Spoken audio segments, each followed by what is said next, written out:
Exactly at 12 a.m., while I was standing pressed behind the second-floor curtain of my neighbor's house, the back door of my home opened. My daughter-in-law stepped out first, her hands trembling as she clutched a thick stack of papers. Behind her was a man I had never seen before, tall, wearing a dark coat, carrying an old leather briefcase. They didn't exchange money.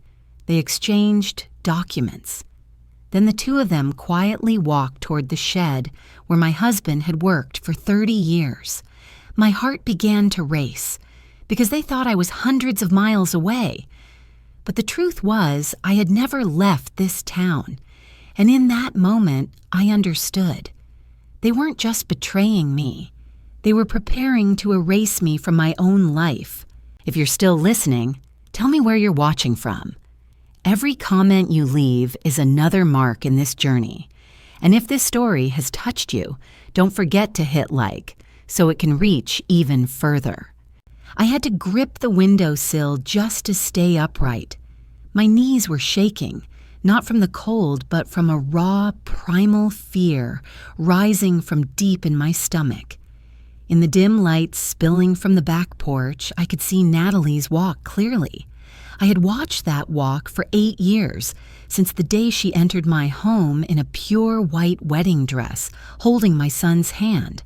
I knew every small movement she made, and I knew that when Natalie walked that slowly, shoulders slightly hunched, hands clenched tight against her chest, she was doing something she didn't want anyone to see. The man walking behind her sent a chill through me. Not because he looked dangerous. On the contrary, he looked completely ordinary. Too ordinary. Tall, thin, gray-haired, wearing a dark coat that was old but clean, and a leather briefcase worn at the handle, the kind I used to see carried by lawyers or bank employees back in the 1990s. That ordinariness was what terrified me, because it said one thing clearly. This wasn't impulsive. This wasn't reckless. This was something carefully prepared. They stopped in front of the shed. That shed. God. My heart tightened when I saw that old wooden door. My husband, Harold, had built it with his own hands. For 30 years, every weekend he was in there, fixing the lawnmower, building wooden shelves, making small things for neighbors. It was where he escaped the world, where he turned on AM radio to listen to the morning news and drank strong black coffee. When Harold died, I kept the shed locked for almost a year. I couldn't bear to step inside it alone. And now Natalie was using that very place to meet a strange man at midnight with stacks of documents in her hands. I turned away and leaned my back against the cold wall of Howard's living room. Howard Klein, the neighbor who had lived across from me for more than 20 years. If it hadn't been for him, I don't know what would have happened to me that night. It was Howard who had told me in a low, unusually serious voice, "Lorraine, if you want the truth, you have to see it with your own eyes. Some things can't be explained." And he was right. Before standing here, trembling behind the curtain like a thief, I had still been trying to convince myself that maybe I was overthinking things, that maybe old age had made me more sensitive, that maybe Ethan and Natalie were just going through a difficult phase, and I, like so many other mothers, was exaggerating everything in my head. But the feeling that my home was no longer safe had been clinging to me for weeks. It didn't come from one big event, but from very small things.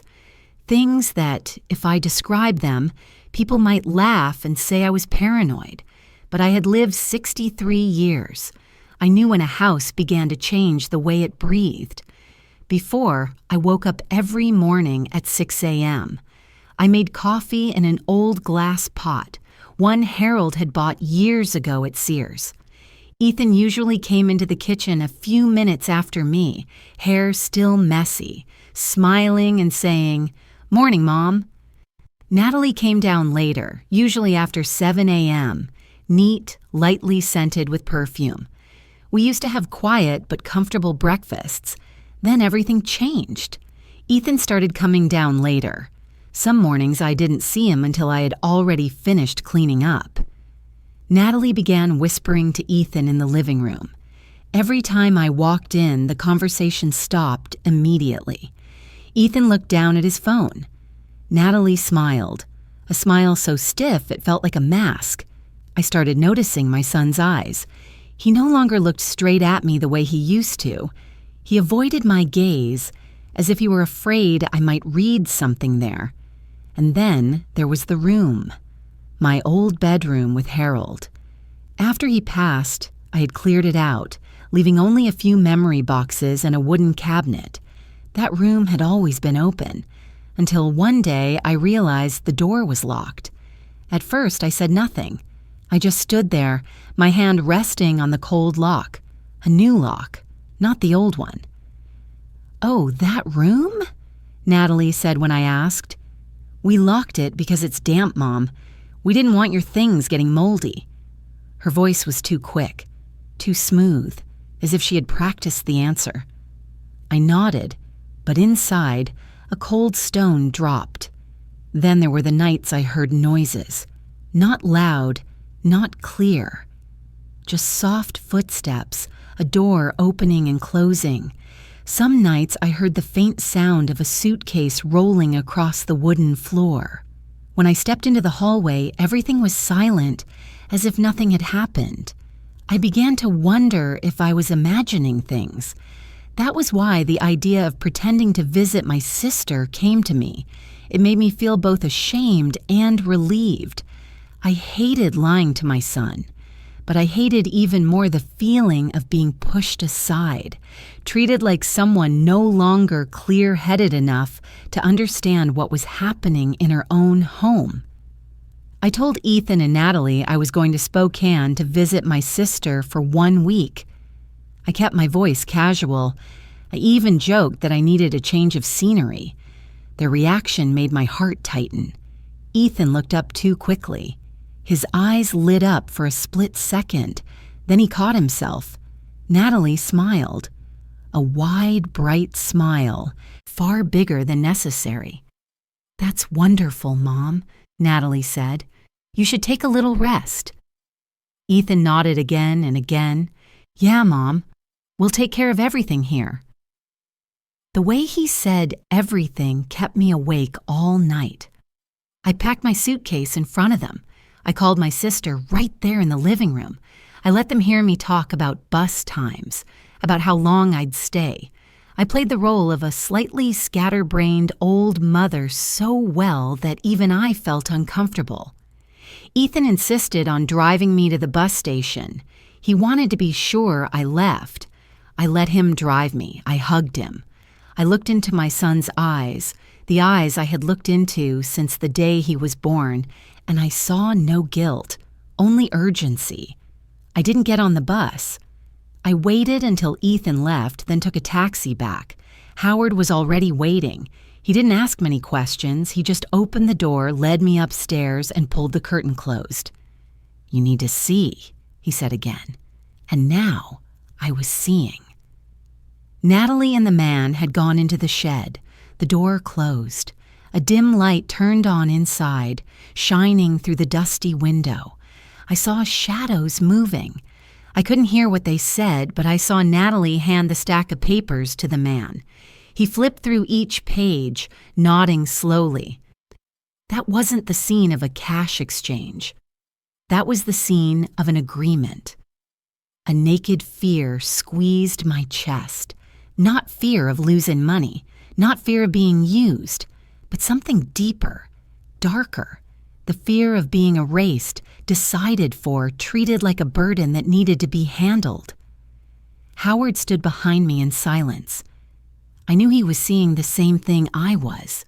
The first night I watched my own house gave me my answer, and it was more horrifying than anything I had imagined. I stood there long after the light in the shed went out completely. Howard gently touched my shoulder, reminding me that I was still breathing, still standing in his quiet living room, not trapped in a nightmare. I nodded, pulled the curtain closed, and sat down in the old armchair. My hands were ice cold, but my mind was burning. Dozens of questions flooded in, none fully answered. I knew only one thing. What I had just seen could not be separated from my past, from that house, from the life I had spent decades building. Harold and I met when we were very young. I was just in my early 20s, working part-time at a small-town library. Harold was an electrician, always smelling faintly of metal and machine oil. He didn't talk much, but every word was solid.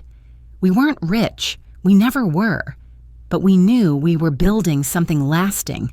When we bought the land, it was just an empty lot, patchy grass, wind blowing straight through. Harold held my hand, pointed ahead, and said, "This will be our home." The house was built little by little. There were summers when we lived in a half-finished place, eating dinner at a temporary wooden table, surrounded by the smell of paint and insects. I remember every detail. The staircase Harold built himself, the third step that creaked slightly, the living room window frame set a bit crooked because it rained hard that day, the back porch where we drank tea every afternoon. 40 years passed, and that house became more than shelter. It was a witness to every stage of my life, from giving birth to Ethan, sleepless nights holding a baby, to quiet evenings when my husband and I had grown used to silence. When Harold died, it felt as if the house lost its voice. He was gone after a stroke, so fast I had no time to prepare. One morning, he was in the shed fixing an old radio. By evening, he was gone. I lived in that house like a shadow for almost 2 years. I didn't clean the shed. I didn't touch his clothes in the closet. I just moved through familiar rooms, trying not to touch the empty spaces. It was during that time that Ethan began staying over more often. At first, a few nights a week. Then gradually, he said he and Natalie wanted to move in with me. Ethan said I shouldn't live alone anymore. Natalie said the house was big enough that 3 people would make it warmer. I remember that night clearly, sitting across from me at the dining table, warm yellow light overhead, voices soft and caring. I looked at my son and saw the boy I once walked to school, the child I sheltered from rain. I didn't think of calculation. I had one simple thought: family should be together. At first, it truly was peaceful. Natalie woke up early to make breakfast. She always asked what I wanted to eat or drink. Sometimes she baked apple pie and placed it in front of me, saying it was her mother's recipe, but she wanted me to try it first. Ethan fixed the fence, replaced light bulbs, painted the north wall Harold had planned to do but never finished. When I spoke about my husband, Ethan listened closely. Natalie nodded, placed her hand over mine in shared sympathy. I believed them, completely. Some evenings, the 3 of us sat watching television, talking about nothing important. I told Natalie old stories about the house, every corner, every memory. She listened, asked questions, remembered. I felt relieved thinking the house wouldn't be abandoned, that it still had laughter and warmth.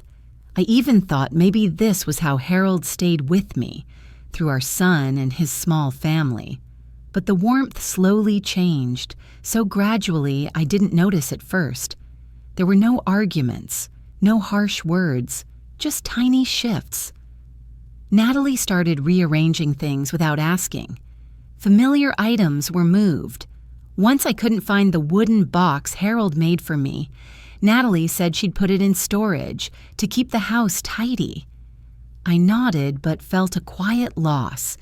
Ethan was home less in the evenings. He said work was busy. When he was home, he sat on his phone replying quickly, then putting it away when I walked in. I didn't ask. I thought I should respect his privacy. Natalie stayed gentle, but her smile was no longer natural. She cared for me in a very proper, very correct way. So correct that sometimes I felt less like a mother and more like someone being managed. I still believed, because I didn't want to think otherwise. That may have been my greatest mistake. I didn't realize that, little by little, I was being pushed to the edge of my own home. No one said it outright. No one told me to stay out of the way or be quiet. But small decisions were made without me. Conversations happened when I wasn't there. Doors closed softly behind my back.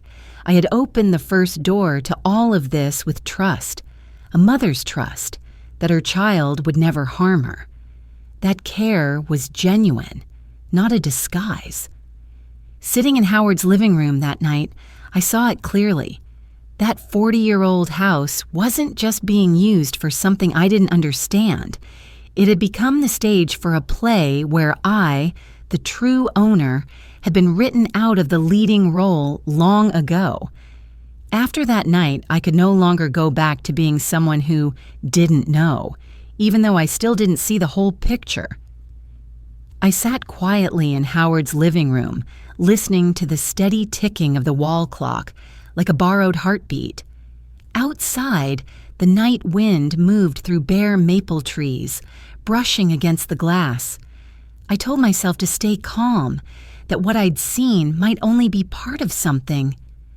But the more I tried to reassure myself, the more I remembered the small signs that had been there all along, like tiny cracks in a glass cup I had pretended not to see. I remembered the first time conversation stopped when I appeared. It was a Sunday afternoon, light rain falling, the kind that covers a town in gray mist. I had just come back from church, still holding the service program. When I walked into the living room, I heard Ethan and Natalie talking. Low voices, urgent. I caught only a few scattered words like paperwork, an appointment, and then silence. Natalie turned, smiling far too brightly, asking if I wanted tea. Ethan bent down to tie his shoes, as if he'd dropped something. I stood there for a few seconds, feeling like I'd stepped into a room everyone wanted to lock before I entered. After that, the pattern repeated. I stepped into the kitchen. Whispers vanished. I walked into the hallway. The topic changed to weather or food. What frightened me wasn't the silence, but the coordination, as if they'd practiced, as if there was an unspoken rule. When Mom's here, don't talk. The phone, too. I wasn't the type to snoop. I even found it a little funny how younger people glued themselves to screens. But Ethan, he was my son. I knew his breathing, his expressions when he was worried, happy, or hiding something. Some mornings, he sat at the breakfast table scrolling fast. When I walked in, he flipped the screen down or shoved it into his pocket, reflexively. If it were work, he wouldn't need to hide it. If it were personal, he wouldn't react. Like that. That hurried motion looked like someone caught doing something wrong. I asked casually once, keeping my voice light. "Is something going on, Ethan?" He looked at me, smiled faintly, said, "Nothing, Mom. Just small stuff." But his eyes wouldn't settle. He looked past me, down at the table, out the window, anywhere but at my face. That avoidance kept me awake at night.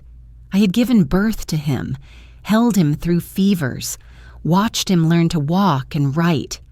I knew how clear those eyes once were, and now they looked at me like I was an inconvenience, like I was in the way, not a mother.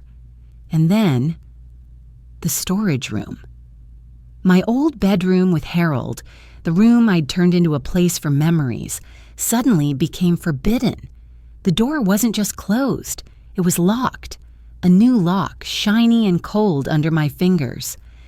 I remember the feel of that metal, like touching an invisible boundary that had just been built inside my own home. When I asked, Natalie answered too quickly, "That room's damp, Mom. I was worried your boxes might get moldy." The explanation sounded reasonable, on paper.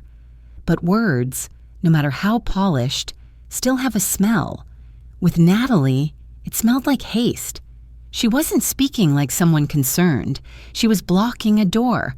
I tried to be reasonable. I told myself maybe the room really was damp. Maybe I'd overlooked something. But the more I thought, the less sense it made. I had lived in that house for 40 years. I knew which corners were damp, which stayed dry. I knew where the winter wind came from. I even remembered replacing the double pane windows last year to prevent condensation. And most of all, if they truly cared about my things, they would have talked to me first, asked what I wanted. They had no right to lock part of my house, let alone change the lock. Once at noon, when Natalie was out shopping, I tried opening the door with my keys. None fit. I stood there, listening to the useless clinking, then let my hand fall. My heart pounded, not with anger, but with the quiet realization of being stripped of authority. As if no one needed to hit you or yell, changing a lock was enough to say, "You're no longer in charge here." The nights that followed became a stretch of nights when I slept without truly sleeping. I lay in my room with the bedside lamp dimly lit, listening to the sounds of the house the way people listen to breaking news.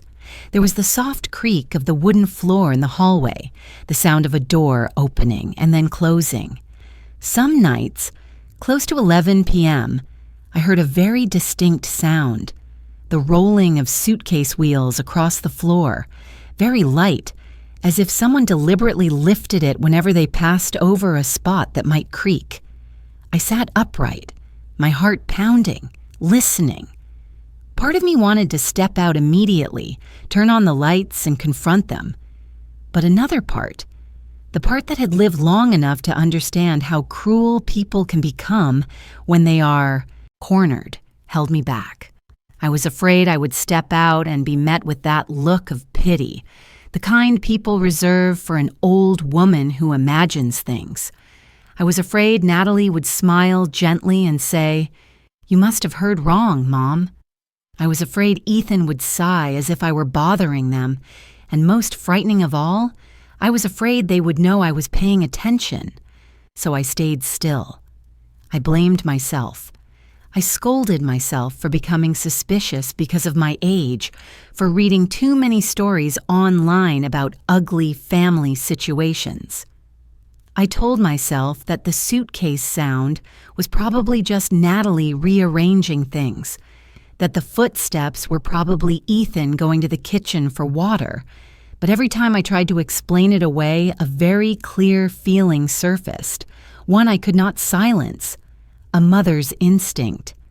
That instinct doesn't speak in words. It feels like a stone sitting in your stomach, cold and heavy. It makes you look at a smile and sense something beneath it. It makes you hear the words, "I'm fine," and know with certainty that things are not fine. With Ethan, I had felt that instinct when he was a child. Just hearing his breathing was enough for me to know he was about to get a fever. I trusted that instinct more than any doctor's words, and now that instinct was screaming that something was seriously wrong. I began to observe every detail carefully, but I did it the way a woman does who has learned that silence can be a form of survival. I stopped questioning. I stopped asking, "What are you two talking about?" I simply listened and remembered. I started noticing what time Ethan came home. I noticed when Natalie muted her phone. I noticed the days they seemed especially eager to send me to bed early. I even noticed the smell in the house, the frequent presence of new cleaning products, as if they were trying to erase traces of something.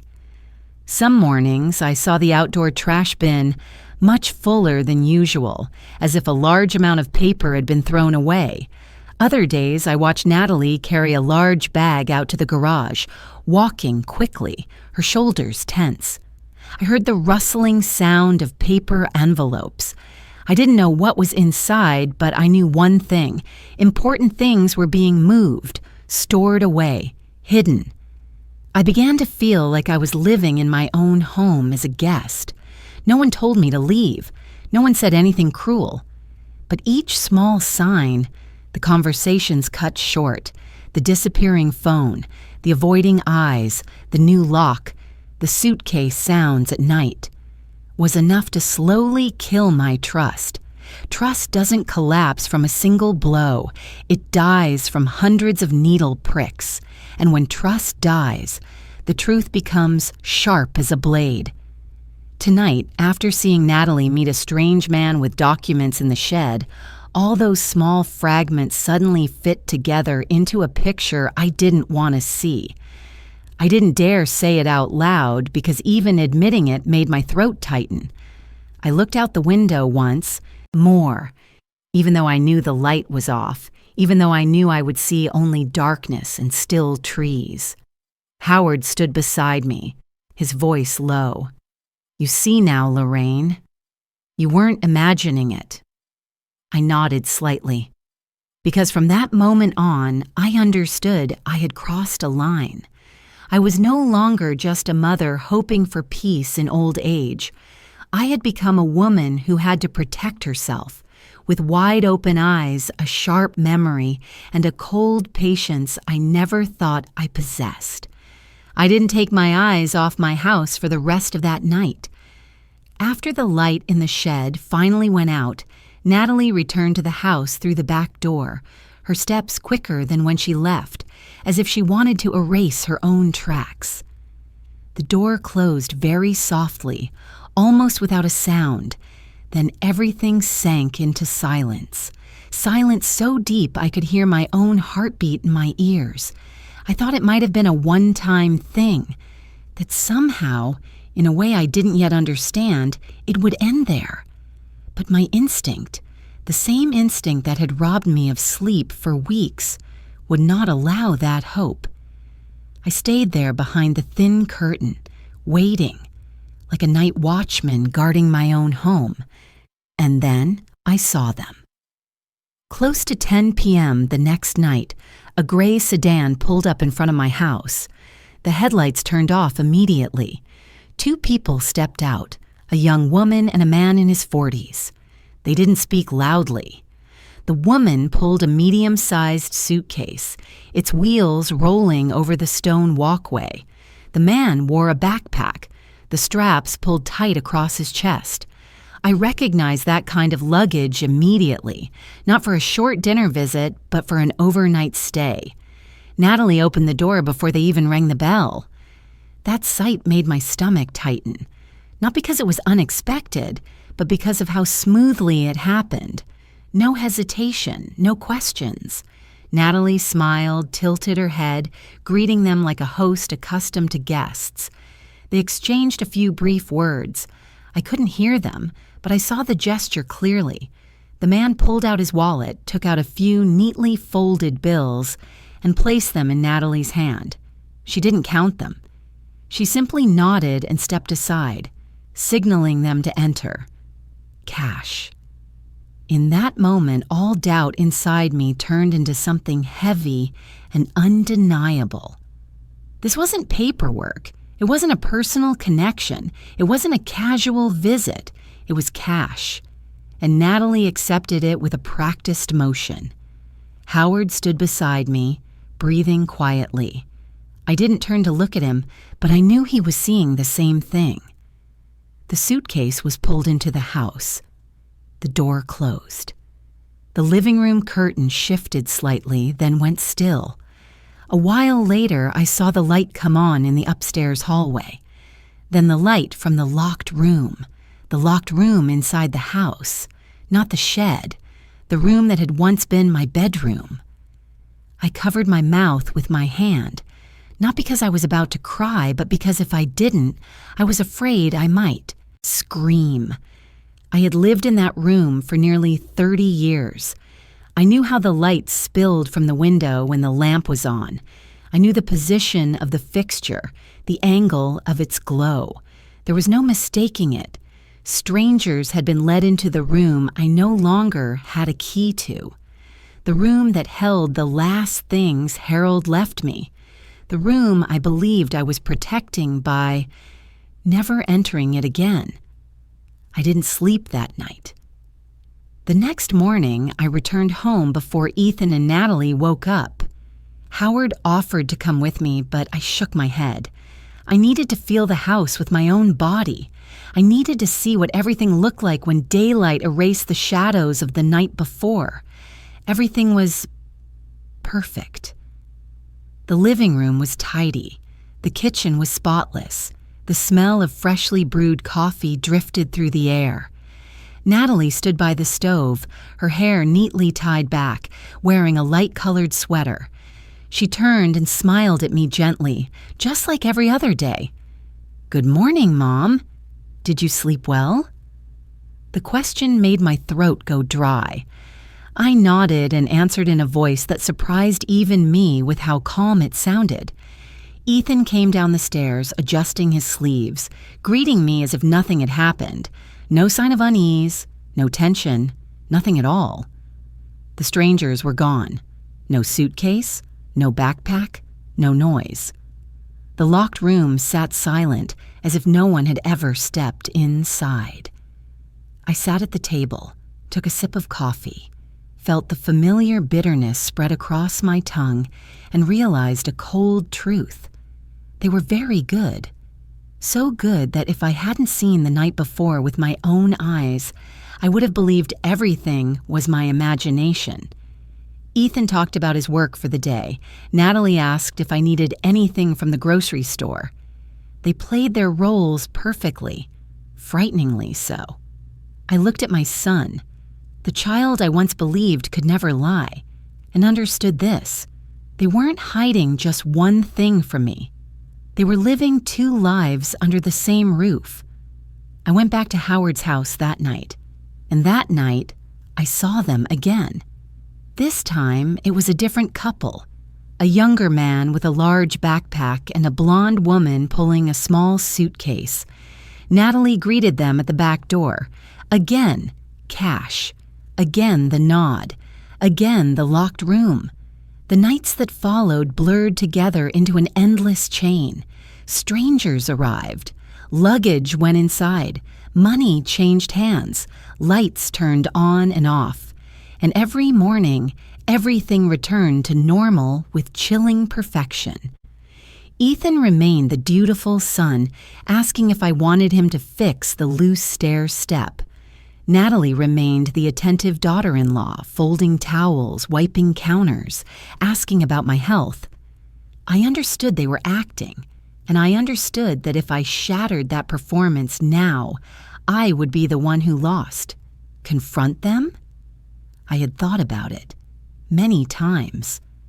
There were moments watching Natalie take the money when I wanted to run out of Howard's house, cross the street, pound on the door and ask, "What are you doing in my home?" But I stopped myself, not because I was weak, but because I was clear-headed enough to understand the danger. If I confronted them without proof, they would deny everything. They would say, "I heard wrong, saw wrong." They would use soft voices and concerned looks to turn me into a delusional old woman.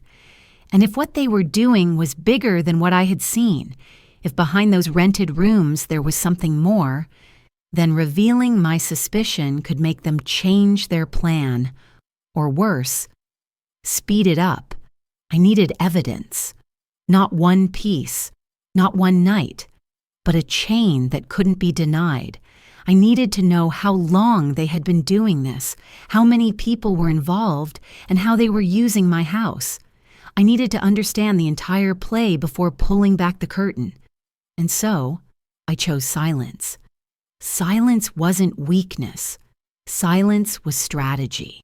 I began memorizing times, memorizing faces, memorizing car colors, suitcase sizes, the way strangers walked. I remembered how Natalie always took the money with her left hand. I remembered that Ethan was never present when the money changed hands, but always appeared calm the next morning. Every sleepless night brought me closer to the truth. I was no longer a woman sitting in the kitchen waiting for her children's care. I became an observer, quiet, patient. I knew I was stepping into dangerous territory, but I also knew one thing: that 40-year-old house, my life, and the honor of my late husband could not be sold off in silence, and I would not allow it. I stood by Howard's window long after the last car left that night. Streetlights cast a dull yellow glow onto the wet pavement. My house, seen from across the street, looked brutally peaceful. Howard pulled a chair closer and placed a cup of hot tea in front of me. He didn't speak right away. Neither did I. Some truths need to be spoken slowly, or they knock you to the ground. After a while, Howard finally spoke. His voice was rough and slow, as if each word had been carefully weighed. "Lorraine, I've actually been noticing this for weeks." I turned to him. The warm light in the living room made Howard look older than usual. The wrinkles around his eyes seemed deeper, not from age, but from worry held in too long. I wasn't surprised to hear him say that. I just wasn't ready for how clear the truth had become. Howard said that at first he thought he was just too idle, a widower living alone, spending more time at the window than necessary. He noticed cars parking in front of my house at night, then brushed it off. Probably friends of the kids, he thought, or someone stopping by late. But the cars kept coming, always after 9 p.m., often around 10 p.m., sometimes later. What made him suspicious was the pattern. Never during the day, never loud laughter or bright lights like normal gatherings. Everything was quiet, discreet, as if someone didn't want to be seen. And the people stepping out of the cars were never the same. Howard said he remembered clearly. Some nights it was a young couple pulling 2 large suitcases. Other nights it was a middle-aged man with a backpack. Sometimes 2 women speaking in accents that didn't sound local. But no matter who they were, they all had one thing in common: luggage. Always luggage. Not small handbags, not gifts, but what people bring when they plan to stay overnight. I started wondering, Howard said slowly, why people would come to your house at that hour with luggage like that and then disappear by morning. He looked at me, as if checking that I was still listening. I nodded, my throat burning. I had seen it myself, but hearing someone else confirm it still felt like a hammer striking my head. Howard admitted there were many nights he had stood exactly where I was standing now, looking through the curtain, watching Natalie open the door before guests even rang, watching her smile and usher them in, watching suitcases roll up the path, watching the door close quickly. "Your daughter-in-law," he said without malice, only truth, was always the one greeting them. I never saw Ethan do it. That matched everything I had observed. Natalie was the one in control. Natalie set the rhythm. Ethan stayed in the background. That division of roles sent a chill through me. It showed this wasn't impulsive, it was intentional. Howard said he had wrestled with himself for weeks. He didn't want to interfere in someone else's family. He was afraid of being seen as idle or suspicious. "You know," he said softly, "at our age, it's easy to be labeled as imagining things. I didn't want to worry you unless I was sure." I understood that better than anyone. I had labeled myself that way just to keep living in false peace. But then one night, Howard paused, took a sip of tea, as if steadying himself. He said that night was colder than usual. He was awake with insomnia, and he saw something that erased all doubt. Natalie opened the door, as usual. A man stepped in, pulling a suitcase. But before going inside, the man stopped and pulled out his wallet. Howard saw clearly because the porch light was on. Bills were taken out, folded, and placed in Natalie's hand. She took them, quickly tucked them into her coat pocket, and led the guest inside. There was no more doubt after that, Howard said. No one hands over cash like that just to visit friends. When he said that, I closed my eyes for a moment. I didn't need him to continue, but he did, because some truths need to be spoken to be undeniable. He said that from that moment on, he knew my house had been turned into something else. No longer a family home, but a place of transactions, a place of exchange, an illegal boarding house operating in silence. I opened my eyes. I wasn't as shocked as I expected. There was no spinning, no collapse. Instead, there was a strange stillness, as if part of me had known this answer for a long time and simply hadn't dared to name it. "Thank you," I said, my voice hoarse but steady. "Thank you for telling me." Howard shook his head. "I'm sorry I didn't say something sooner." I looked at him and saw not curiosity or judgment in his eyes, but the guilt of a good neighbor. I knew he owed me nothing. I, too, had chosen silence for too long. When Howard said the words, "illegal boarding house," it didn't surprise me. It only completed the picture. The sleepless nights, the suitcases, the cash, the locked room, everything fit together in a terrifying way. I thought of Harold's room, of his belongings being touched and used by strangers who didn't know who they belonged to. A sharp pain pierced my chest, but it didn't break me. It sharpened me. I told Howard I wasn't surprised. He looked at me, slightly startled. I gave a sad smile. "I felt it for a long time," I said. "I just didn't want to believe it." We sat there in the small living room, listening to the night. No one spoke for a while, but in my mind another thought, heavier than the rest, began to take shape.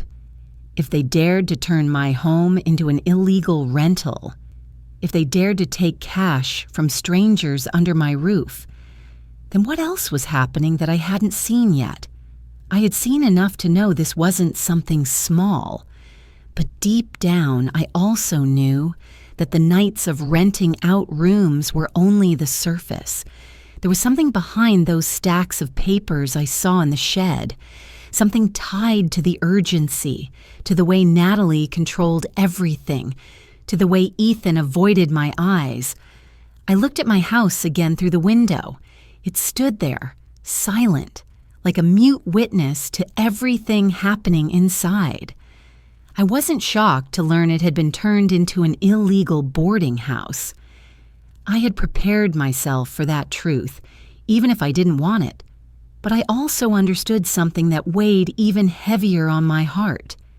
When people are willing to do something that wrong, they rarely stop there. I knew, very clearly, that something worse was waiting ahead.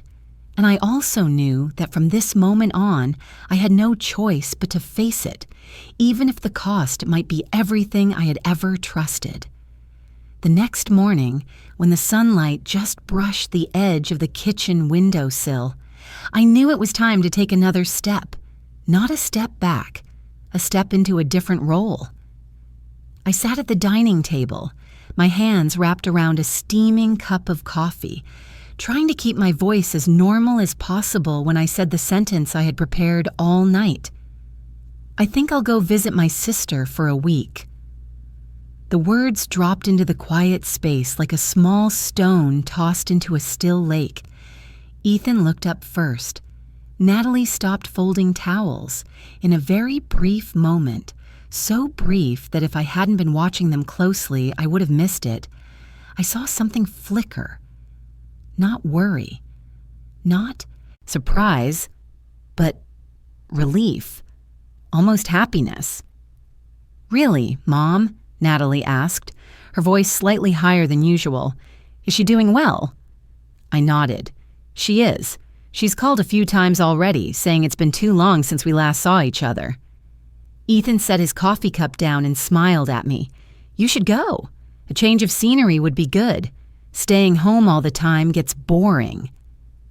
Boring. The words sounded so light, as if this house were no longer a place that belonged to me. I watched them more closely as we talked. Natalie asked how many days I would be gone, how I was traveling, whether she should prepare food in advance. Ethan nodded repeatedly, occasionally adding things like, "You deserve a rest," or "We'll take care of the house." Every word was polite, perfectly appropriate.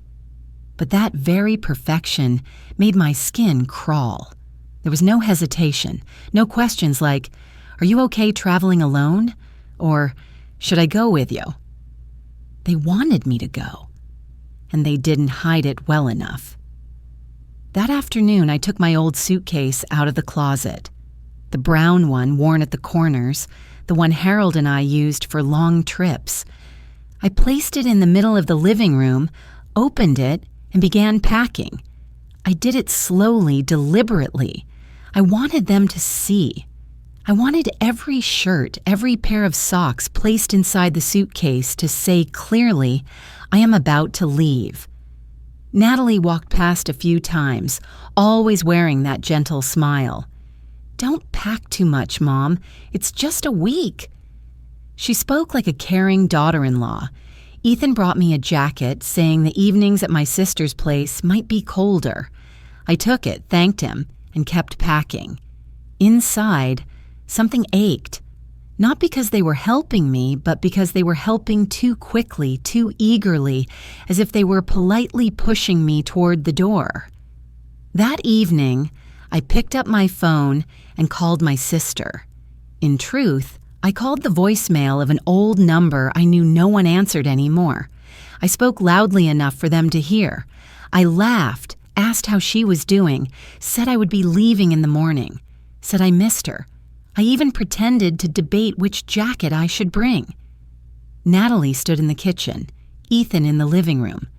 They listened, and I knew that in their minds, everything was going exactly according to plan. The next morning, Ethan offered to drive me to the bus station. "I'll take you. It's easier that way," he said, sounding relieved. I nodded, pretended to hesitate for a moment, then agreed. Natalie helped carry my suitcase to the car.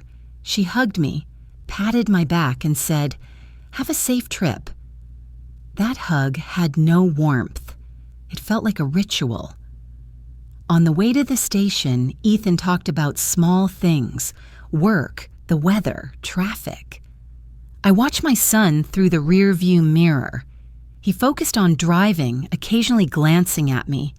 There was nothing that looked like concern from a son seeing his mother off. Only carefully hidden impatience. At the station, Ethan parked and took my suitcase out for me. He stood there and hugged me again. "Call me when you arrive," he said. I looked into his eyes. For a brief second, I wondered if he felt any guilt. Then he turned away, as if he couldn't stand my gaze for too long. "Of course," I said. I walked into the station, pulling my suitcase behind me. I passed the ticket gate. I didn't look back. I knew that if I did, I would see Ethan standing there, waiting for me to board, not out of worry, but to make sure I truly left. I sat on a bench, watching the bus prepare to depart. Once Ethan had been gone long enough, I stood up, pulled my suitcase toward the back exit of the station. I didn't get on the bus. I went outside, flagged down a small taxi, and gave the address I had known by heart for many years, Howard's house. When the taxi stopped at the gate, Howard was already waiting. He looked at me with an expression that held both concern and resolve. I pulled my suitcase inside, closed the door, and in that moment I felt as though I had crossed a line I could never return from. I was no longer a passive mother waiting to see what her children would do next. I had chosen to stand on the other side, the side of the truth. From the upstairs room in Howard's house, I could clearly see the front door of my own home. I set the suitcase down without opening it. I didn't need my belongings. I needed my eyes and my memory. That evening, as night fell, I saw Natalie open the door. There was no hesitation, no uncertainty. Strangers arrived. Luggage went inside. Money changed hands. Everything happened faster, more naturally than on previous nights, as if they were certain I was truly gone. Their caution disappeared, replaced by the ease of people who believed no one was watching. I stood there, memorizing every detail, the timing, the number of people, the type of luggage, the way Natalie held the money, the way Ethan appeared afterward, calm, as if he had just come home from a normal work day. I didn't write anything down. I stored it in my mind. I knew my memory was still very good, better than they thought. The second night, the third night, I stayed there. I became a witness to my own home. Each night I saw another piece of the picture, and each piece made me more certain that what they were doing wasn't just about money. In that silence, I began preparing my counterattack, not with rage, not with a sudden confrontation, but with cold patience. I needed to understand the entire play before pulling back the curtain. I needed to know how far they had gone and how much farther they planned to go. I didn't sleep much, but I wasn't tired. There is a kind of clarity that appears only when you know you are standing at a major turning point. I felt it clearly with every breath. I had left the house, in name only. In reality, I was coming back stronger than ever. On the third night after I had left town, I began to see the entire picture that had previously appeared only in fragments. My house was no longer operating like a family home. It had shifted into a different rhythm, cold and precise, like a machine that had been carefully oiled. Couples arrived so regularly that I could predict it. Usually after 7 p.m., when the sky began to darken and the surrounding houses turned on their lights, the first car appeared. Some nights it was a black SUV, other nights a silver sedan, sometimes a rental car with company stickers still on it.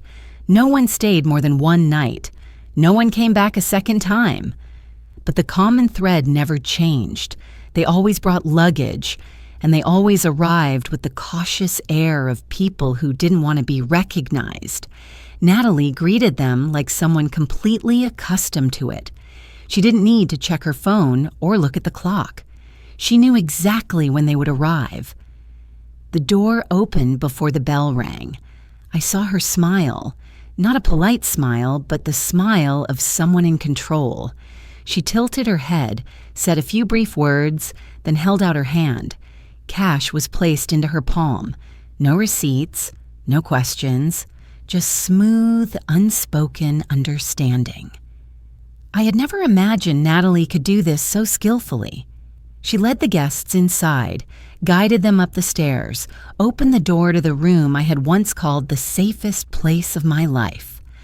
I saw the light turn on inside, spilling through the window exactly as I remembered. But now it illuminated unfamiliar faces. They set their suitcases down on the floor, sat on the bed where I had once lain beside Harold, where I had held his hand through long nights of illness. Ethan appeared later. He was never there when the money was exchanged. He always came home like a normal husband, a normal son, taking off his jacket, hanging it up, stepping into the kitchen. But then he did small things, very small things, that made his role clear. He carried extra towels upstairs. He checked the water heater. He reminded Natalie to lock the back door.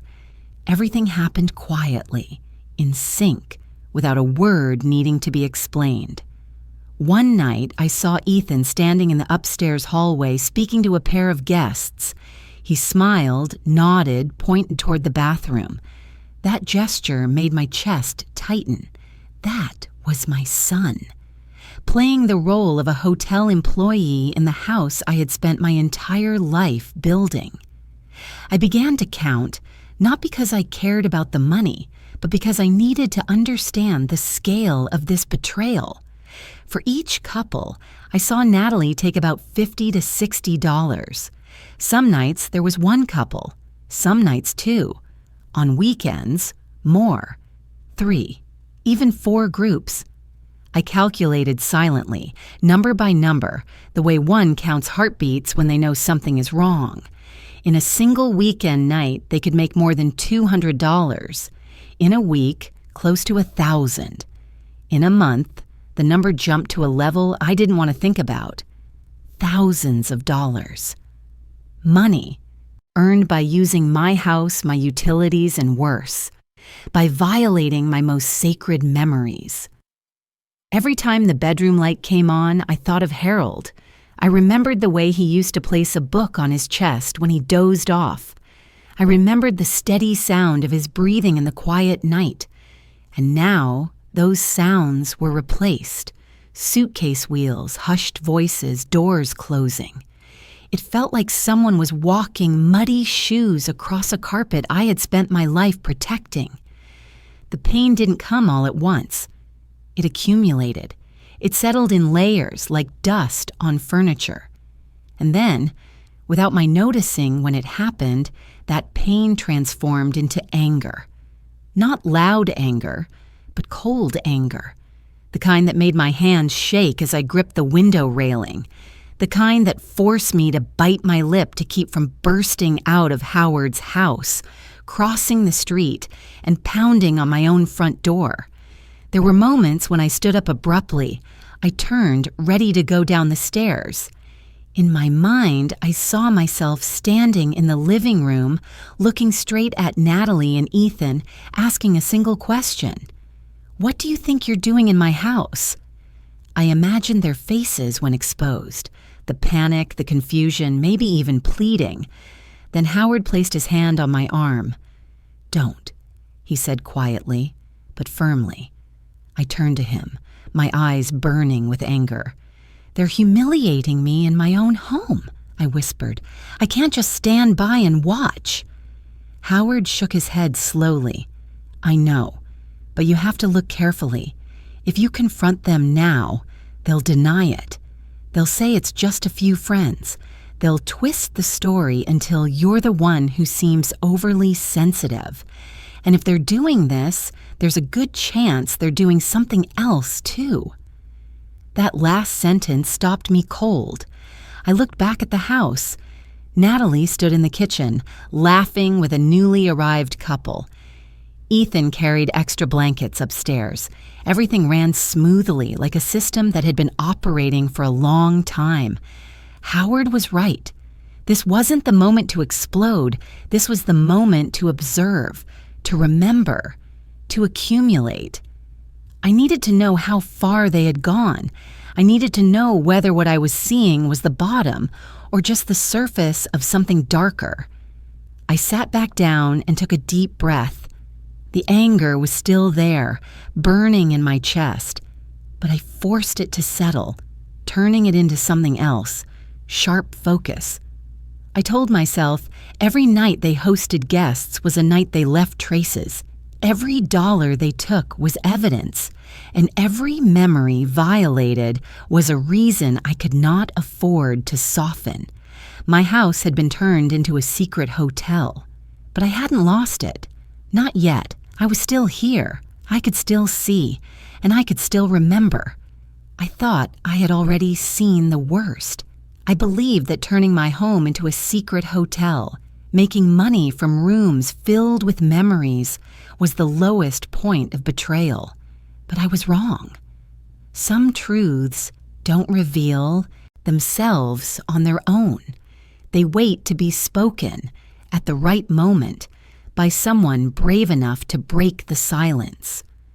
Howard told me that story on a gray afternoon, with light rain falling on the porch outside. We sat in the kitchen, each holding a cup of tea that had gone cold without either of us noticing. I was still thinking about the night before, about the last pair of guests leaving my house near dawn, when Howard cleared his throat. There was something heavier than usual in the sound. "Lorraine," he said slowly. "There's something I haven't told you." I looked up. In his eyes, I saw the hesitation of someone who had kept something hidden for too long. My instinct, once again, began pounding in my chest. Howard said that about 2 weeks earlier, before things were as obvious as they were now, he'd been sitting at the small cafe near the post office. It was a place he went every Thursday morning, ordered a cup of black coffee, and read the newspaper. That day, he hadn't been paying much attention until he saw Natalie walk in. Natalie wasn't alone. She sat down across from a man Howard had never seen in town. The man looked to be around 50 years old, neatly dressed, wearing a dark jacket, his hair carefully combed. Most important of all, he carried a thick briefcase, the kind people don't bring just to have a casual coffee. Howard hadn't meant to eavesdrop, but the cafe was small, and they weren't speaking very quietly. At first, he heard scattered words that didn't seem alarming. Paperwork, procedures, timing. Then he heard words that made him lower his newspaper. Legal capacity. Howard repeated the phrase to me slowly, as if he himself didn't want to believe what he had heard. I felt a chill run down my back. He said Natalie leaned toward the man, lowered her voice, and mentioned something about a mental evaluation. The man nodded, opened the briefcase, and pointed to several pages. Then Howard heard another phrase, one that nearly stopped my heart when he repeated it. Nursing home. I don't remember how I reacted in the seconds that followed. I only remember the cold spreading along my spine as if someone had poured ice water over me. Those words weren't random. They don't appear in casual conversation. They are the language of law, of planning, of calculation. Howard said he sat there, heart racing, afraid to turn his head and look directly at them. He worried that if they realized he was paying attention, the conversation would stop. But he heard enough to know Natalie wasn't talking about anyone else. She was talking about me. She needs to be evaluated. Howard recalled Natalie's voice, calm, without emotion. Just to be sure. She's not young anymore. Howard didn't hear every detail, but he heard enough to know it wasn't an innocent conversation. When Natalie stood up, the man closed the briefcase, nodded, and they left the cafe, together. Howard sat there for a long time afterward, unable to take another sip of his coffee. I didn't know what to do, Howard said, his voice rough.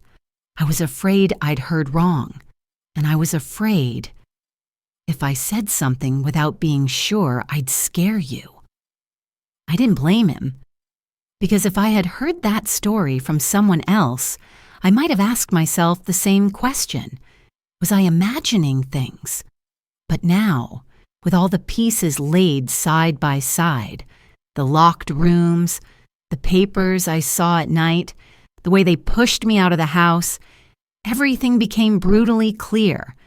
The house wasn't just a source of income, it was the target. And I was the obstacle. My throat went dry. Are you sure? I asked, even though I already knew the answer. Howard nodded. I'm sure I can't forget those words. That very night, I called Rebecca.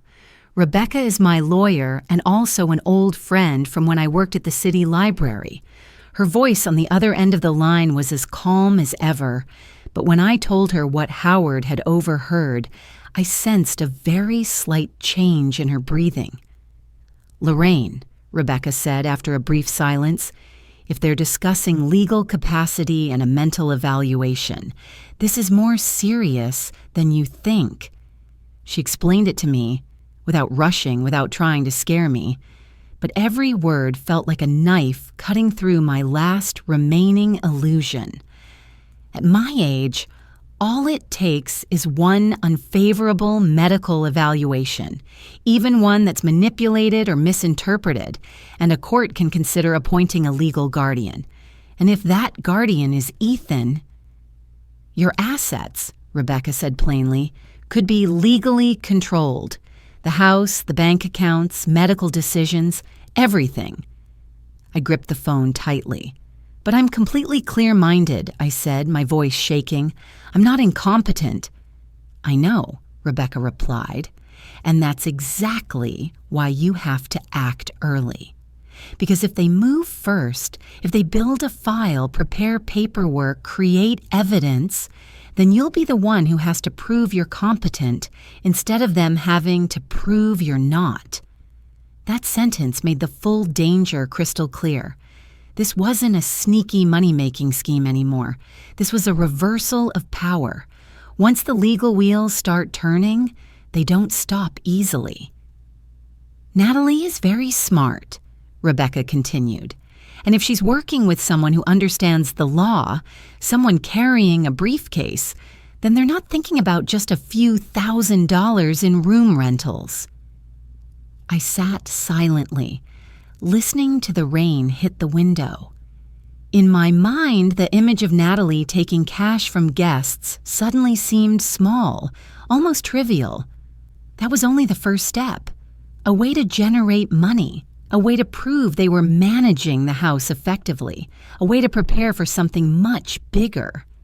They want my life, I said quietly, almost to myself. Rebecca didn't deny it. Yes, she said. They want control of everything, legally. When the call ended, I sat there for a long time. I didn't cry. I didn't shake. There was only a deep stillness like a frozen lake. I thought of Ethan, the son I had raised, trusted completely. I thought of Natalie, the woman who had entered my family with a gentle smile. And I realized the most painful part wasn't that they wanted money. It wasn't that they were violating my home. The most painful part was that they had planned to erase me from my own life through legal, cold, methodical means, without leaving any visible trace of cruelty on the surface. I stood up and walked to the window, looking toward my house. The lights were still on. Normal life was still going on inside, but I knew that from this moment on, I couldn't hesitate anymore. Because once people start talking about legal capacity and nursing homes, it's no longer a family matter. It's a fight for the right to exist as yourself. I didn't sleep at all that night. Not because I was afraid, but because my mind was painfully clear. Rebecca's words echoed over and over, each sentence like a cold stone dropping onto an already frozen lake. If they moved first, if they prepared enough paperwork and enough evidence, I would be pushed into a position where I had to prove I was still myself. That thought made it impossible for me to sit still another day. The next morning, when Ethan left early for work and Natalie drove out to go shopping, Howard looked at me and, with just a nod, understood what I was about to do. I didn't say it out loud, but we both knew. It was time for me to face the place they believed I would never dare to touch, the shed behind the yard, the place where Harold had spent the last decades of his life fixing small things, building bookshelves for me, and storing tools he could never bring himself to throw away. I walked across the grass, still wet with dew, my heart beating hard but steady. The shed key was still on my old key ring. At least that gave me a small sense that they hadn't managed to replace everything yet. The door opened with its familiar creak. The smell of old wood and machine oil filled my nose, carrying a warmth of memory I didn't have time to indulge. Dim light filtered through the small window, just enough for me to see the old wooden shelves, Harold's workbench, and something that did not belong there at all. A gray metal safe, placed neatly under the table. I froze for a few seconds. My heart pounded harder, not from surprise, but from the cold confirmation of suspicions that had clung to me for weeks. I stepped closer and bent down. The safe wasn't locked. Maybe they were in a hurry. Or maybe they were too confident that no one else would come in here. I opened the safe. Inside was cash, more than I expected. Bundles of bills neatly tied with rubber bands in various denominations. I didn't count carefully, but a single glance was enough to know it represented many nights, many weeks, money earned from my house, my room, my memories. Nausea rose in my throat, but I forced myself to keep going. Beneath the cash was a thick stack of documents. I took them out and placed them on Harold's workbench, where he used to set his coffee cup every morning. The first folder made my hands tremble, a short-term rental contract. The address was my house. The owner was clearly listed, Ethan. My son's name sat boldly on the line marked owner, like a knife driven straight into the last trust I was still trying to hold on to. I turned the next page. In the notes section, there was a small line of text that made it hard to breathe. Ownership transfer in progress, pending court ruling. Transfer, pending ruling. I set that stack down, took a deep breath, and continued. There was another file clipped separately with a light-colored cover. On it were words that made my blood run cold. Capacity evaluation. My name was printed clearly. My age. A scheduled evaluation date. The assessment section. Blank. But at the bottom of the page, there was already a doctor's signature. A doctor I had never met. That signature sat there like a forged certainty waiting to be legalized. I flipped the page. Another sheet slid out, a price quote from a place with a very gentle-sounding name, Evergreen Haven, a nursing home, private room, full-time care. The cost was printed boldly at the bottom, a number so high I had to look twice to make sure I wasn't mistaken. Everything had been calculated. They had chosen where to confine me, priced out the rest of my life the way one selects an item from a catalog. My legs felt weak, but I didn't allow myself to sit down. I knew I had to keep going while I still could. At the bottom of the stack was another document, a full power of attorney. My name was already printed under grantor, Ethan's name under agent. Only one thing was missing, my signature. The line was blank, glaringly white. I could picture the moment they were planning, me signing it while not fully aware, then waking up to realize I had handed everything over myself. A small piece of paper slipped out from between the pages. I picked it up, my hands shaking violently. It was a handwritten note, in Natalie's handwriting. I recognized it instantly. The lines were short, clinical, chilling. It mentioned a sedative, dosage, timing, before the evaluation. No further explanation was needed. Everything was painfully clear. I stood there for a long time, listening to my heart pounding in my chest, as if it were reminding me that I was still alive, that I still had the right to decide. I didn't cry. I didn't scream. For a moment, I wanted to burn everything, to erase every trace of this plot, but I knew that wasn't my path. I took out my phone. Every document, every page, every line, I photographed them all. I made sure the lighting was clear, the signatures sharp. I photographed the safe and the cash inside it. I didn't miss a single detail. Each click of the camera felt like reclaiming a piece of control that had been stolen from me. When I put everything back in place, closed the safe, and shut the shed door, I stood still for a moment longer. A light breeze moved through the yard. The house ahead looked as peaceful as ever. But I knew that from this moment on, there was no room left for hesitation. I had seen everything. I had touched the evidence. And I understood with absolute clarity there was only one path forward. Not the path of an impulsive confrontation, not of pleading or hoping for a late awakening. It was the path of truth.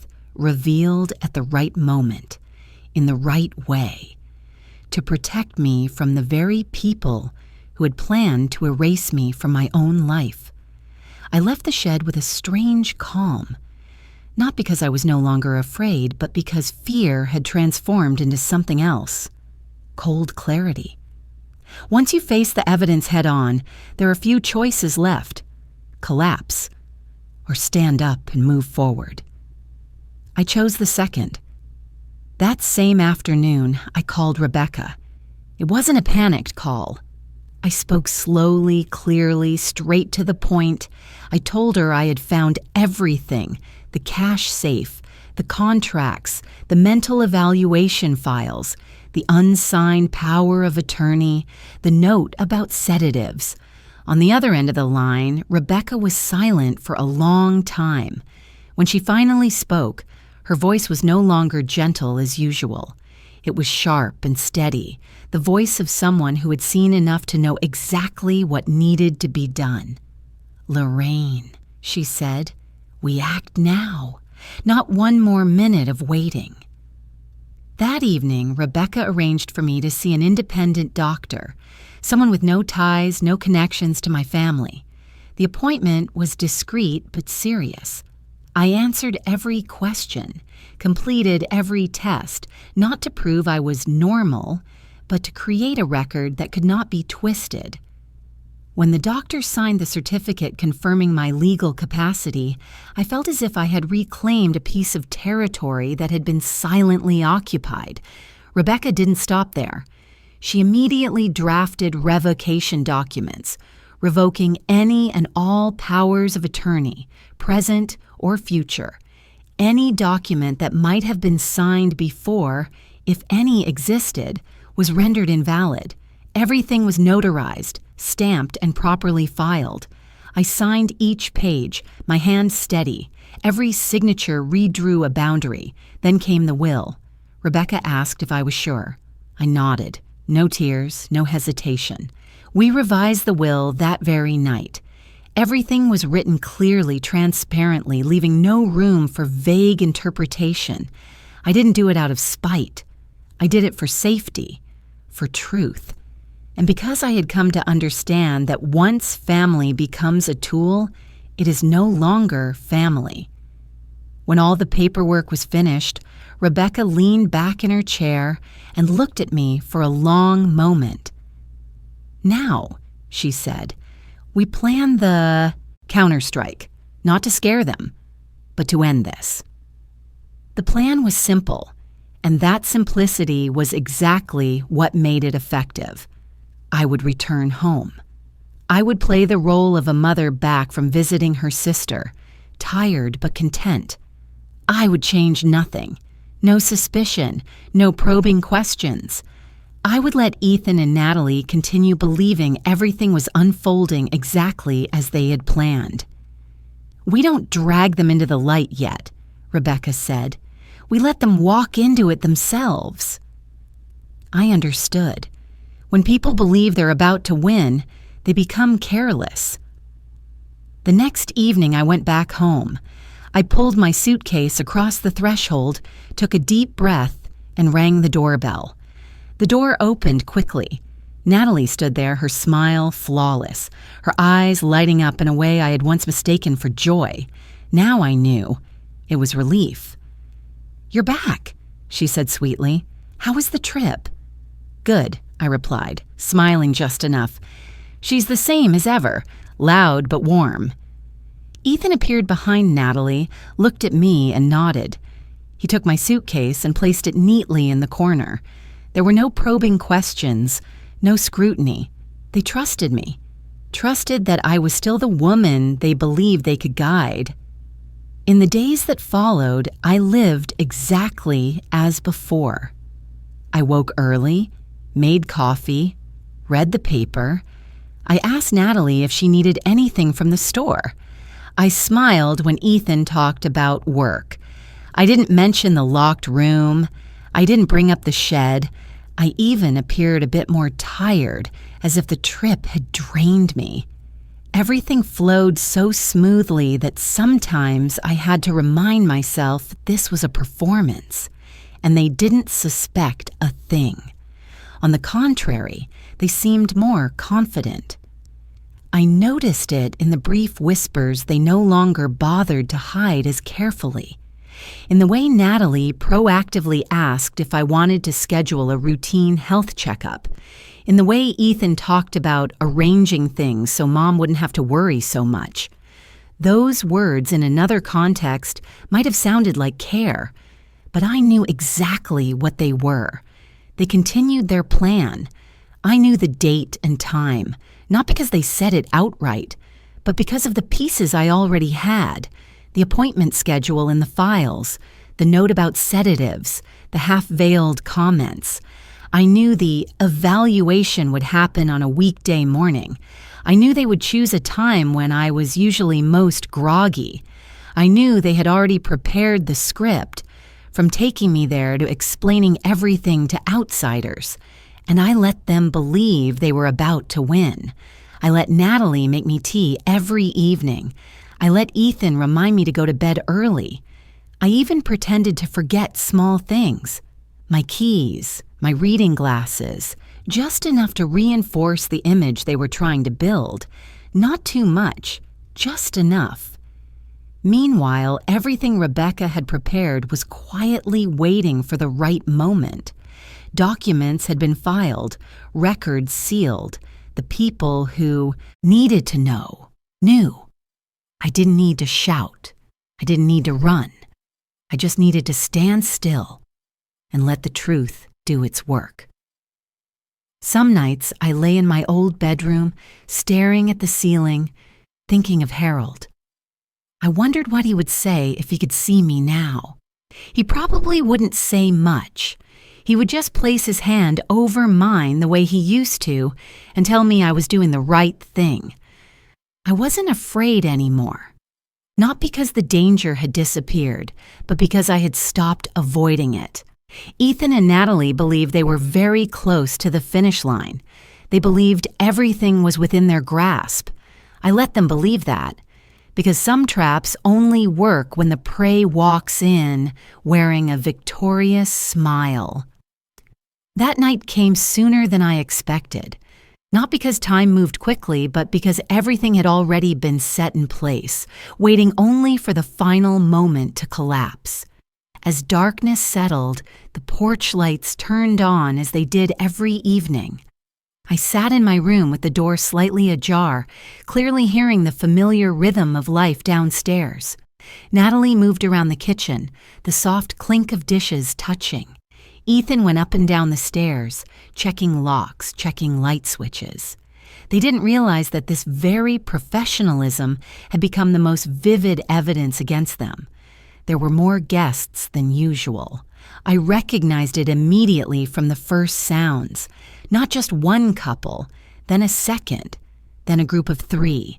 The sound of suitcases rolling across the tiled porch came one after another, each time making my heartbeat slow by one beat, not from fear, but because I knew I was nearing the end.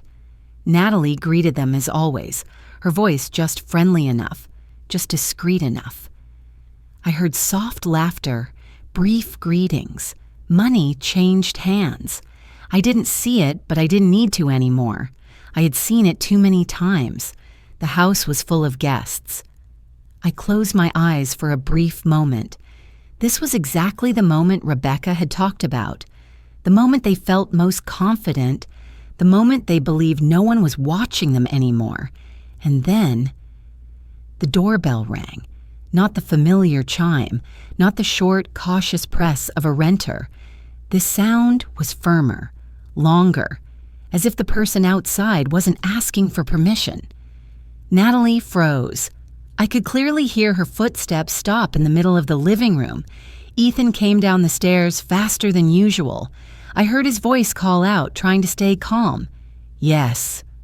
"Who is it?" A man's voice answered from outside, low and clear. "City Inspector, please open the door for a lodging inspection." Just one sentence, but it was enough to freeze the air inside the house. I stood up, not rushed, not shaking. I adjusted the light jacket on my shoulders and took a deep breath. I didn't step out right away. I let them open the door. I let them face the truth before I appeared. The door opened. I heard shoes stepping inside. Not just one person, at least two. The inspector's voice sounded steady and professional, without emotion. We've received reports of illegal short-term lodging activity at this address. Natalie smiled, a smile I knew all too well, but this time it didn't quite hold together. "There must be a mistake," she said. "This is a private residence." The inspector didn't argue. He simply turned to a younger man and gestured. The man pulled out a camera. "May I ask," the inspector continued, "who are the people present here tonight?" The air went silent for a few seconds. Then a stranger's voice spoke up, a middle-aged man standing near the sofa. "I rented a room here. I paid by the night." Natalie spun toward him. "You?" But it was already too late. Another woman spoke, sounding confused. "We were referred here. We paid cash when we arrived." Sentence by sentence, like bricks falling from the fake wall Natalie and Ethan had built. None of the guests knew they were becoming witnesses, but the truth doesn't need staging. It only needs the right questions. The inspector nodded and took notes. Then he turned to Ethan. "Are you the homeowner?" Ethan opened his mouth. No sound came out for the first second. Natalie stepped forward, trying to regain control. "They're just friends staying over. There's no business going on." The inspector looked straight at her. "Then please explain why multiple unrelated individuals are here with luggage and have confirmed paying for lodging." No one could answer. "We need to inspect the rooms." The inspector said it like a formality, but I knew, and they knew, it was the end. Doors were opened, one room at a time. My old bedroom, the bed not yet made, a suitcase at the foot of the bed, guests' personal items scattered in the bathroom, the next room, two people. One of them ended a phone call abruptly. The last room down the hall, sheets still damp. The camera clicked repeatedly. Pens scratched on paper. There was nothing left to deny, and that was when I stepped out. I walked down the stairs slowly. Each step was a year of my life in this house. I entered the living room, where all eyes immediately turned to me. I stood straight. "Hello," I said calmly. "I am the legal owner of this house." The inspector turned to me immediately. "You confirm that you did not authorize any rental activity here." "I have never authorized it," I replied, "and I only just learned about this." Natalie went pale. Ethan turned toward me, eyes wide, as if seeing me for the first time in his life. "Mom," he whispered. I didn't look at him. I looked at the inspector. "I am prepared to provide all documents proving ownership." The inspector nodded. He didn't need any further explanation. The report was written on the spot. Illegal lodging operation, cash payments, no registration, no permit, multiple violations at once. The guests were instructed to leave within 30 minutes. Some were angry, some confused. Some silently pulled their suitcases out of my house, fading into the night like shadows. I stood still, watching each person cross the threshold, people who had never belonged there. When the door closed for the last time, the living room felt painfully empty. The inspector handed Ethan and Natalie the citation. The number printed on it made Natalie grab the back of a chair. "You will receive further summonses for follow-up proceedings," he said. The door closed behind them. Silence, no guests, no roles to play, no place to hide. Natalie turned toward me, her voice breaking. "Mom, I can explain. I think tonight is enough," I said gently but firmly. "The game is over." Ethan collapsed into a chair, burying his face in his hands. Natalie stood frozen like an actor who had forgotten the final line. My house was quiet again, but not the way it used to be, because the truth had been spoken, publicly, in front of everyone. And from that moment on, no one in this house could pretend it had never happened. The door closed behind the inspectors, leaving a silence so heavy I could hear the second hand ticking on the wall clock. Ethan still sat there, head bowed, shoulders slumped as if he had aged 10 years overnight. Natalie stood by the dining table, hands clenched together, lips pale, eyes with nowhere left to hide. I was the one who broke the silence. "Ethan," I said my son's name slowly, without raising my voice. "Look up at me." He lifted his head. In his eyes there was no more calculation, no more confidence of someone who thought he was in control. Only the panic of a child caught doing something unforgivable. "How far were you going to take this?" I asked. "Turning my house into an illegal hotel, preparing paperwork to declare me legally incompetent. And then what? Putting me in a nursing home so you could finish signing everything else?" Ethan trembled. "Mom, I didn't mean—" "You did," I cut him off, my voice strangely calm. "You did, because everything was prepared. The capacity evaluation files, the full power of attorney, even notes about sedatives." Natalie broke down sobbing. "I just wanted things to be easier," she said, her voice shattered.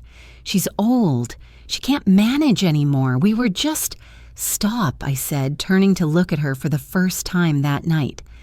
There was no rage in my eyes, only deep exhaustion. "You have no right to decide my life, and you certainly have no right to drug me to get my signature." Natalie collapsed into a chair, burying her face in her hands. Ethan began to cry out loud, not the kind of crying that begs for mercy, but the sound of someone realizing they've crossed a line they can never undo. I looked at my son for a long time. I remembered holding him as a baby, his first steps in this very living room, the nights I waited up for him when he studied far from home. That love didn't disappear, but it was damaged, permanently. "You will leave this house," I said, "within this week." Natalie looked up, horrified. "Mom, there is no mom right now," I replied. "This house is no longer safe with the two of you in it." Ethan nodded, not arguing. Perhaps for the first time in his life, he understood he had no right to demand anything. I continued, slowly and clearly. "I will not press criminal charges against you, not because I've forgotten what you did, but because I don't want the rest of my life tied to courtrooms and resentment." Ethan collapsed, sobbing. Natalie said nothing more. I didn't comfort them. I didn't insult them either. Some lessons don't need further explanation. A week later, the house was empty again. I changed the locks. I threw open the rooms that had once been locked. I took out Harold's belongings, cleaned them, arranged them, put them back where they belonged. I repainted the bedroom walls, changed the sheets, opened the windows to let the sunlight in. Slowly, the house began to breathe again, with my breath in it. I didn't live alone in bitterness. I lived more slowly. I replanted the small garden out back. I drank coffee on the porch every morning. I smiled at Howard when he came by, and for the first time in a long while, I slept peacefully without listening for strange noises in the night. Forgiveness didn't come immediately. It wasn't a decision made in one evening. It was a process. I learned to forgive not to erase what happened, but to keep it from defining the rest of my life. I came to understand a simple but painful truth. Blind love is not love. It's a trap. And sometimes, to protect herself, a mother must learn to draw boundaries, even with her own child. I still love Ethan, but I no longer hand my life over to anyone. And if you've stayed with me to the end, I want to say thank you. Thank you for listening to the story of an older woman who learned to stand up late, but not too late. If you were me, what would you do if your own child tried to take your life away from you? Where are you watching this story from? Leave me a comment. I truly want to hear from you. If this story touched you, please like and subscribe so we can meet again in the stories to come. I'm grateful to you for your time, your empathy, and for bringing your heart here with me until the very end.